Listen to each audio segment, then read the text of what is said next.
nga abakulu abo bawandikira clerk nga bamugamba nti because komiti kyeyakola twawandikira atunya tuwandikira nga batugamba bali redde okurisivinga komiti okuvanga ennaku z'omwezi 22 omwezi guno. Ne tubeera nabakisa ne tubagamba 22 si gye tugenda oba tugenda kujja 26 tubawadde obudde obumala okwetegeka because ekyo kye batusaba era ne batusaba tubaweereze amanya n'abantu be tunagenda nabo ne tubaweereza amanya g'aba committee members bonna ne size z'engatto ze baali beekwasa ne tuziweereza nti abantu baffe abamu babigere binene beetaaga extra large, waliwo n'ab'ebitonotono abeetaaga medium, waliwo n'abalala abakyala ng'abagoleti abeetaaga small. Ne tubagaa temutawaana mugende ate bino tebabagamba nti baliyo engatto ze bajja e Bulaaya zino ga mu boots ezikolebwa bata oba any other company olusi bagula za white niruka genda ogule kitegeeza genda ogule size 10 9 8 bobo genze wala nnyo 6. Abakulu aba balina company netwaga ate buno obufulano ne bogenda wali n'ofuna omutunzi abukolera buno obufulano obubeerako n'ababoda babuyina.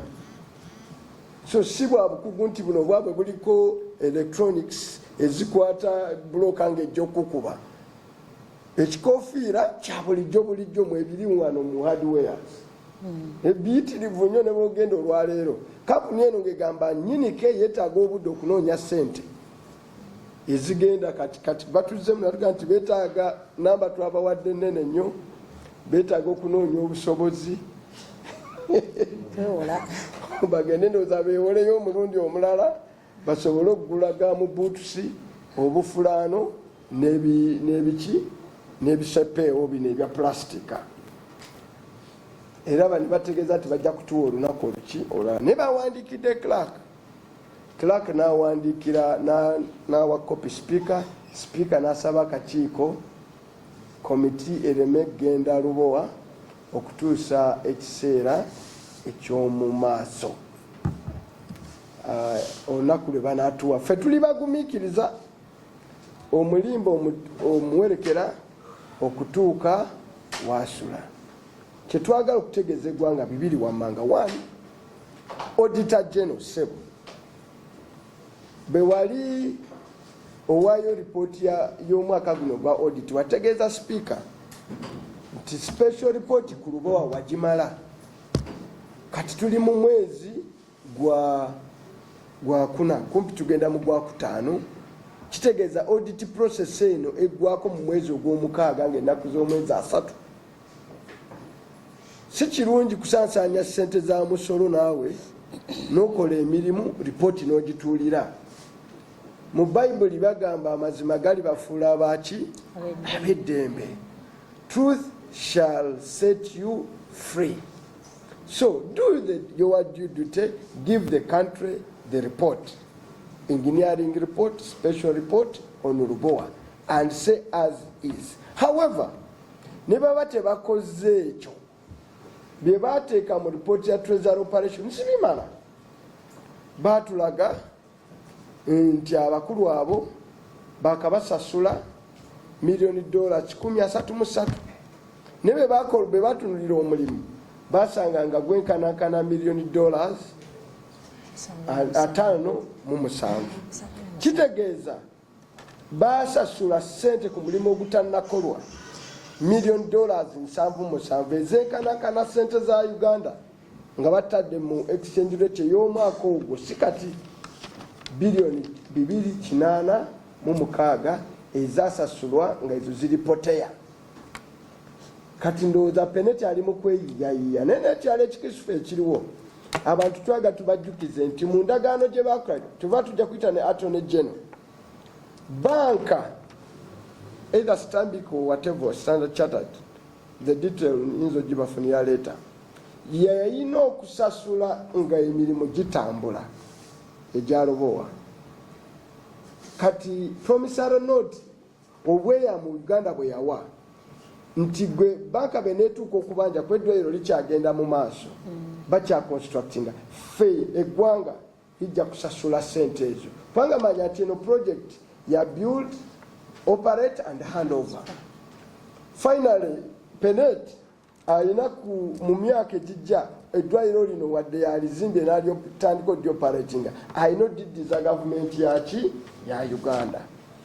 Eddwaliro lino lyatandika project yatandika 2028 yalina okuggwa mu myaka egyo 2018 yalina okumala emyaka emeka 3. Kitegeeza nti 2021 yandibadde ewedde kyova bakola 2022 September ng'eddwaliro senga omukulu president yagenda dda wali n'akuba n'emizinga naggulawo eddwaliro naye naye atyawo kuba wamukwasa ensonyi naye yennyini president atyawo we tutadde obuwanana bwa ssente buno yabadde Nakivubo yaliko ewa mukyalawe yaliko enamboole project ezigiba gavumenti etaddemu ssente abakulembeze freere bazirambula. Speaker luno yabadde enamboole enamboole tutaddewo $1 million ziringa 10 billion za Uganda ziringa 10 naye babaddeyo ate n'abajjaasi wali bye bazimba naye bano bapeneti bazimbya aba civilian. So ekyokulambula site ezizimbwako nga tebazimba military installation kya bulijjo ekigenda mu maaso olaba naye ne bw'oba ozimba ekizimbe kyo olinnyayo waggulu ekyo n'olaba ebintu ebikola ki bwe bitambula.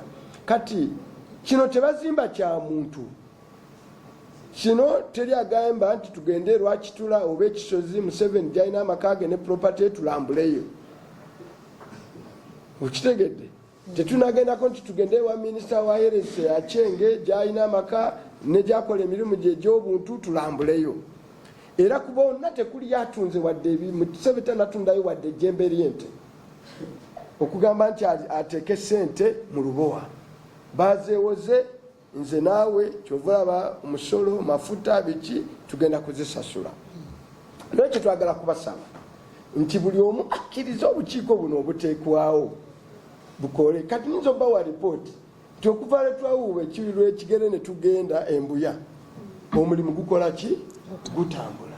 Era okuva lwe twatandika bino I know the background nyingi ebya Lubowa era mwalabyeko kibeekaka bikakabye ne balonda ne Dr. Kigundu batugamba waliwo ekigenda mu maaso. N'olwekyo bano buli kiseera ab'NRM ne Museveni beetaaga kuswanyulamu kabooko ne bazukuka okuva mu kasumagizi. Andi Nyerere yagamba buli gavumenti lwerwawo egenda mu silamba efuna akasumagizaako. N'olwekyo ati kati bano NRM yasumagira nnyo terina kyekola mu butuufu ne kiggweera mu budde. Mukwano gwange Lukwago yatinye n'agenda eki eyindi y'okumukolako cooperation.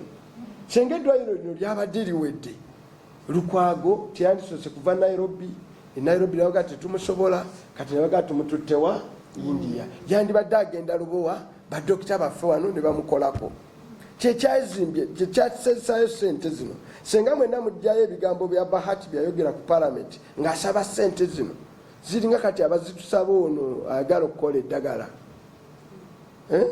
asaba butitimbe trillioni zinga 2 waliwo omusajja omugezigezi okuva ebusogaawo ebintu bino tebiggwa. Roko yagamba wano mumpe ssente palamenti njagimala n'okutuusa kati wapi ne boogera oluzungu wansawo ku flo nga n'ebinyonyi tebirutegeera naye n'okutuusa kati bw'oyitawo wali olaba bukureyini busajjasajja bukolayo enkya olweggulo ne butakola ku makya ne bubaawo kugamba bw'otuuka egundi atyaka gye tutadde ssente tewaliyo wadde ensawo ya sukaali evaayo wadde eya sukaali ggulu kubanga yo sukaali ggulu mwangu okukolebwa ne bw'omusambisa ebigera ajja naye ani Amina ate Museveni alina engeri gy'afunamu abakazi oba yabazuulamu kyamaki buli lwalina byayisaawo olabawo Amina Peneti alina engeri gy'afunamu abakazi oba yafunamu kyamaki Mukama Katonda yakimanyi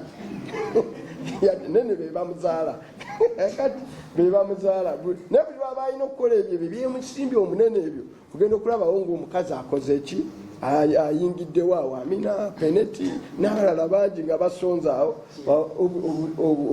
sibigamba birala mwe byemulowooza nedda ngamba bugambi nti ayagala nnyo bakozesa bamukolera emirimu gye mingi nnyo so bawulize gyakola ki gyali bamaama batera okukola emirimu so bamwanguyira ng'ayisaawo bino ebya sente nnyingi balabika temuli bakulu pya nnyo mu abaki abakazi naye obuzibu buli kyawadde omukazi nakyo tekigwedde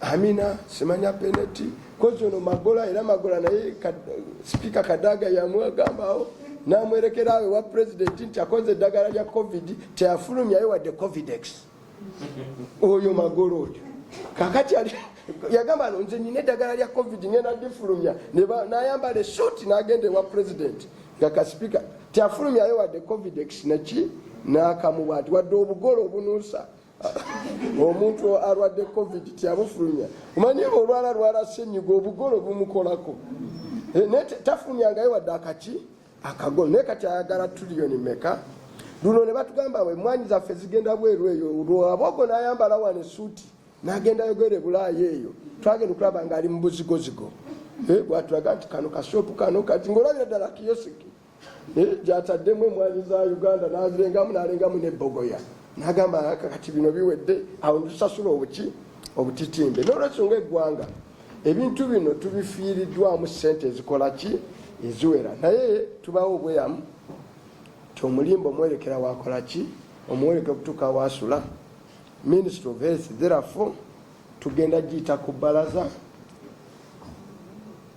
ffe ebyaffe nayo tubimale batugamba nti olukiko teruyinza kuggwa nga tetugenze Lubowa kati bifuuse lugendo lukola ki ogende Lubowa si kugenda kuyita ku Siratwa abasiraamu abamanyi Siratwa tugamba esala nga akajegere kalinga kamweno eringa ejjirita okutuuka eri biri babizibu nnyo kati no so egenda Lubowa wano si tetuyita kuki ku Siratwa nti wansi muliro ate waggulu miga miyitirivu n'ebisolo ebikambwe biri eyo otambula butambuzi wano kati pulezidenti lwaki Lubowa emuswaza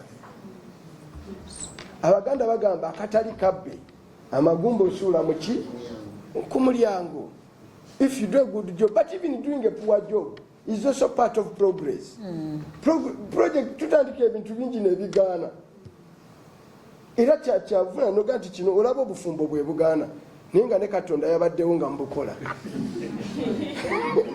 ne Katonda abaawo era omusajja n'ayambala bulungi nnyo omupaatiri oba seeka n'ayambala bulungi n'abawonga eri Katonda mutambulako emyezi gijo nga kyebikwata era nemugamba lumbe lwe lutwawukanya ne Katonda mu kufa mu bulamu mu bulwadde mu bugagga mu bwavu naye ebyo byonna temubirinda obufumbo ne bisatulukuka so okulemwa kyabuki kyabuntu ate era it is brave also oga nti guno omulimu gukoze eki gunyinze everyday nze nali musajja mugezigezi mu ssomero naye waliwo ebyannema neŋŋamba obyo bya history wanyowaawo simanya mirambo nyungu yamawe shaka zulu byannema naye waliwo ebya abalemwa n'okubala nga ne bwemubuuza nti akubuulire kaliculasi n'agamba ebyo wanyowa ki waawo naye bw'ogenda ku byosobola ofuuka omuki omuntu ategerekeka so everyday human progress eri mu kulemwa nakukola ebyo byetusobola okukola ki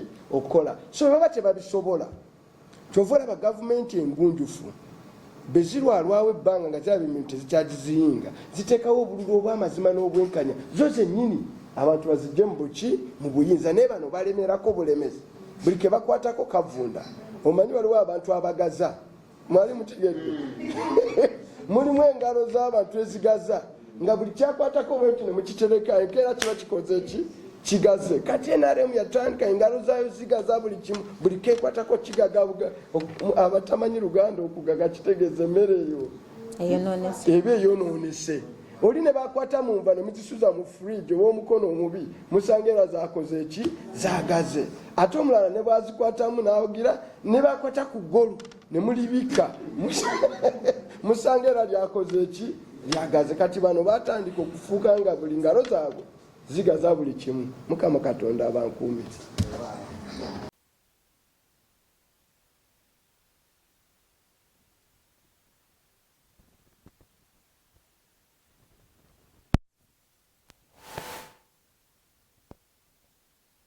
And 22-23, and I've said at the beginning that I don't run an oversight committee, which is the sector committee, committee of health. Okay, now that is responsible for that. Me, I deal with an audit report. The audit year, by the time of the audit, the ministry, leading agency ministry on behalf of Uganda, was Ministry of Health. And the owner's engineer is Dr. Tim, who is an engineer in the Ministry of Health. What now is not subject of the audit report under consideration. So when I look through that report, I don't see OPM. I see Ministry of what? Health and Accountant General. That's why we told them, don't bring in health, don't bring in OPM, please, it's the Ministry of Health, and we resolved it. So it is health that led to a financial loss of 286 billion overpayment. And it's because the owner's engineer satisfied himself that what that amount of money had been done, and the one responsible. Now, maybe next year, when they bring the year of audit of 2003, 2004, it will be OPM. But that's why for us, we are not interested in the ongoing constructions. You get it? We are interested in what construction had been done by the end of the audit year. So we have nothing to deal with whether I have other information that the window level, blah, blah. We are not concerned. We are only concerned. But the other concern is that this developer went to a bank and withdrew all the money. Because in the contractual arrangement, I know from the Committee of Finance, that's where, to an extent, there is a fraud by penalty. Fraud in Uganda. Because under the agreement, of course, this is a bit complicated, there was a financing bank, which I think is Standard Chartered Bank London, or Stanbic London, whatever the bank is, that had agreed to lend money. Now, the bank was supposed to release this money as per the construction schedule. But now what Penalty did, once he got the promissory notes, okay, by the Ministry of Finance, he just went to the bank and withdrew all the money. That's why on maturity, the bank demands Uganda to pay. Because this one withdrew the what? The money for no work going on. Yet it was also supposed to fund as per the faith. That's why it will involve later on a close scrutiny. It will have to bring in the office of the Attorney General. What was the agreement that you signed? It may have to, this case of fraud will include penalty for the loss of this money. And of course the owner is engineer, his hands are tied for him having satisfied himself that there was. So I'm giving you the full length of what it is. That the Attorney General needs to satisfy itself. We need to go to the bank. If the bank also release money as per construction, the defendant get the promissory note and go and withdraw the money, used it for her own purposes, and she's now gambling. Okay? She's now gambling with some construction. And we want to tell even the president, Lubowa is not a classified site. Okay? Constructing an hospital is not a military facility. It's civic work. And it's for and on behalf of the people of Uganda, not his private money. not any leader's private money. It's not a private estate of anyone. It's for the people of Uganda, in whose name they've really paid high price for this kind of money. The project should have been completed in 2000, and by the way, it started in 2018. For your information, it should have been up and running by 2022. They postponed it to 24 September. I've seen all those agreements. So we should have been, my friend Lukwago should never have gone to India. He should have been treated in Lubowa. But he now had to go all the way to India for treatment. So we want to appeal to leaders to also let institutions they set up do their work. And there is no shame in admitting a wrong. There is no shame. We all fall short every day. Even in the Bible, all fall short of glory and seek God's what? God's mercy. God's mercy. That's why every day we pray. So they should not be like, oh, this is about them. It's about our taxpayers' money. They borrowed this money. That's why we are now paying a 12 trillion debt rollover and 80 trillion interest rate on domestically borrowed money. So anybody in the treasury and whether it's the president, they set up these processes and they must respect them. So we appeal to the powers that be, hands off. You let the committee do its work. Yajiweereza speaker. Speaker yakulira institution eno. Speaker n'ateekako mu mukono gwe. Ng'agamba mulindeeko genda wa Lubowa. Siri mujeemu mu nkola yange ey'obuntu. Nina obugumiikiriza nze ndi musajja musiraamu. Bano abasiraamu bamanyi Katonda ne beyandireese wala aswiri innali insana. Lafiru busiri. Yaga nti guno omulembe gwa kufaafaaganirwa. Okujjako abo abakkiriza ne bakola endagaano ne bannaabwe entuufu ne babeera nga batambulira ku mazima ne bakola emirimu emirungi ne babeera n'obuki n'obugumiikiriza. Ndi mugumiikiriza nnyo mu bintu by'ensi eno nti nsobola okugumiikiriza bano ne mbawerekera mpaka we bakola ki we basula era nja batambuza mpaka lwe n'abambula. Nja bagumiikiriza ku buli leeta nga nze ntereka, buli leeta nga nze ntereka. Lipooti yange nagenda ogifulumya ng'ambaga nti mulaba bino bwe biti bwe bikola ki. Good enough bino mbikola mu public opinion, in public. Sinaamu bawandiizo kyovula baŋŋamba nti twagala oba n'oŋŋamba twagamba kiteeke mu buki mu buwandiike. Same each with microfinance. Nabo beetoloola byalikoleeta kujjoweero jjoyo ne bimulema nange babinnemesa, but they will have to account.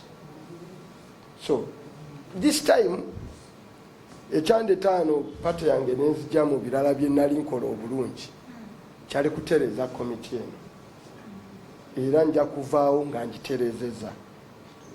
Ebbanga lye naamalamu nga Katonda mpadde obusobozi teri kirina busobozi kyesijja kukola ku making sure nti wenvirako after 2.5 years ngeno komiti nagizaawo gyeteekeddwa okukola ki okubeera era nja kituukiriza. So teriiko abagenda kunzija ku eyo mission. That's why I was brought here. I was doing very well as the shadow minister for finance, and that's where my expertise is. I'm not an accountant. So I was brought here on a special mission by my party. Very special mission. Serious as an ordinary chairperson. I came here to clean up PAC. To clean up PAC. Chovola and Joe and Ndiwu Chiboko ya uchafu. Even the MPs have set high standards for them, and they know internal. I don't want to explain.